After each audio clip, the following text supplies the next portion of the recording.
we got another tip here from Bryce Lewis. He's going to talk to us a little bit about an advancement in technology that you all may not be aware of.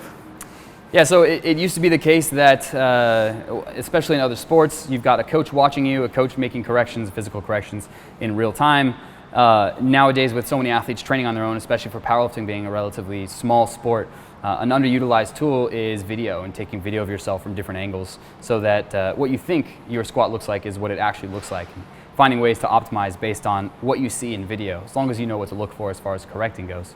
So, we can take a look from the side and see what bar path might look like for an athlete. We can take a look at the front and see where the knees are in relation to the feet, or where the torso is in relation to the body, or the rest of the body in a squat. So it's a really underutilized tool. I had a chance to go to the Olympic Training Center a few weeks ago with Chad Wesley Smith, and the coach was walking around and filming everyone in training. They were all reviewing their training.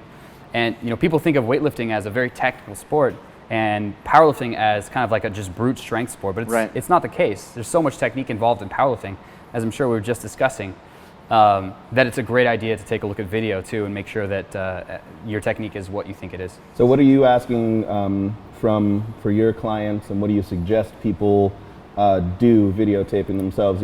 What angle, what should they be looking for? And how do they get to get answers from those? So if we are looking at the squat, the two angles that are the most helpful are viewing from the front and viewing from the side. The side, so we can take a look at what's going on with bar path and what's going on with the angle of the torso in relation to the rest of the body. From the front, we can take a look at what's going on with the hips, where are the knees in relation to the feet, how wide is your stance, and from the side, we can take a look at where bar position is and things like that. Even see bar path, but bar path is kind of like a approximate tool. It's not like if your bar path is a wiggly line, you can just say, now straighten it. Right. It's something that has to happen with other cues. So it's one thing to notice, hey, my bar path isn't straight. It's another thing to start taking steps to try to fix it. Right. Very cool. And the great thing about shooting video is that you have it for as long as you keep it on your phone or whatever device it is that you filmed it on, and you can share it with many different coaches and many different people.